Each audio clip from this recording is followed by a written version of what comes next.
Tata group का ये share करेगा 700 रुपए का स्तर पार। जानिए कि क्या है एक्सपर्ट्स की इस स्टॉक के लिए निवेशकों को सलाह। हम बात कर रहे हैं टाटा मोटर्स के शेयरों के बारे में, जिसने पिछले हफ्ते ही अपना हाई छुआ था। इस साल की शुरुआत से अब तक कंपनी के शेयरों में करीब 57.05% की तेजी आ चुकी है। घरेलू ब्रोकरेज फर्म शेयर खान का मानना है कि कंपनी के शेयरों में तेजी का सिलसिला आगे भी जारी रहने वाला है। शेयर खान ने 10 जुलाई को जारी अपनी एक रिपोर्ट में टाटा मोटर्स के शेयरों पर बाय रेटिंग बरकरार रखी है और इसके लिए 720 रुपए का टारगेट प्राइस तय किया है।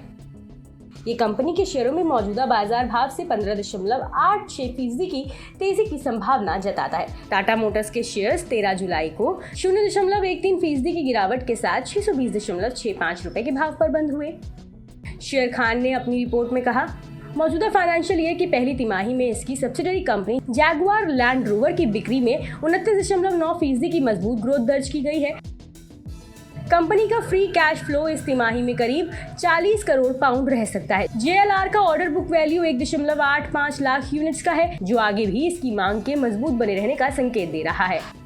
ब्रोकरेज ने कहा, JLR के सबसे ज्यादा मुनाफे वाले मॉडल के लिए मांग मजबूत बनी हुई है और इसके ऑर्डर बुक में करीब 76% हिस्सा रेंज रोवर स्पोर्ट्स और डिफेंडर का है।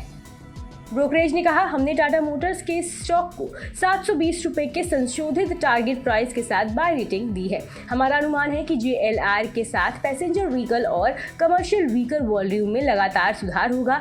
कंपनी अपने कर्ज के मौजूदा स्तर को घटाने के लिए कदम उठाएगी। बता दें कि मनी कंट्रोल पर दिए गए विचार एक्सपर्ट्स के अपने निजी विचार होते हैं। वेबसाइट या मैनेजमेंट इसके लिए उत्तरदायी नहीं है। यूजर्स को मनी कंट्रोल की सलाह है कि कोई भी निवेश निर्णय लेने से पहले सर्टिफाइड एक्सपर्ट की सलाह लें।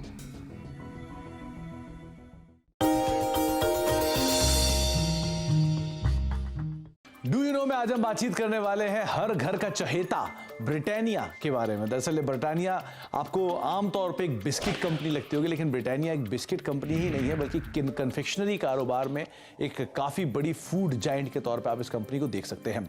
इस कंपनी की शुरुआत 130 साल पहले हुई थी और इस करीब 295 रुपए में उस समय पर इस कंपनी की शुरुआत की गई थी। सेंट्रल कोलकाता के एक छोटे से घर में इसकी शुरुआत हुई थी और वहाँ से धीरे धीरे एक्सपैंड करते करते आज इतना बड़ा स्केल आप ब्रिटानिया का देख रहे हैं।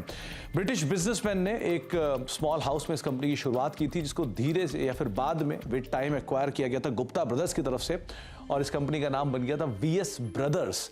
लेकिन विद टाइम इस कंपनी में मल्टीपल चेंजेस हुए ओनरशिप को लेकर, जिसके बाद और फेरबदल हुआ और एक ऐसा भी समय आया 1979 में जबकि नेबिस्को ब्रांड, जो ओरियो के एक संस्थापक के तौर पे जानते हैं, जिनको आप ओरियो बिस्किट को अगर आप जानते हैं तो वो नेबिस्को की ब्रांड रहे हैं, उन्होंने इस कंपनी को एक्वायर कर लिया था। एक मेजर स्टेक करीब 27-28% के आसपास स्टेक वो इस कंपनी के अंदर ओन करते थे।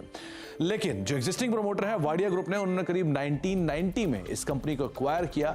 तो आप अंदाजा लगा लिए करीब 3 दशक से ज्यादा का हिस्सा जो है वो एग्जिस्टिंग प्रमोटर्स के पास इस कंपनी का है। इसके अलावा एक और इंटरेस्टिंग फैक्ट ये भी है कि वर्ल्ड वॉर 2 जब हुआ था तो इस कंपनी को एक ऑफिशियल पार्टनर के तौर पर चुना गया था। जो ये कंपनी जो सैनिक थे उनको फूड बिस्किट्स प्रोवाइड कराती थी, जो कि उनके आगे के लिए कामकाज करते थे। तो एक बड़ा इंटरेस्टिंग फैक्ट ये भी है कि आर्मी को भी ये कंपनी सप्लाई करती थी वर्ल्ड वॉर 2 के अंदर।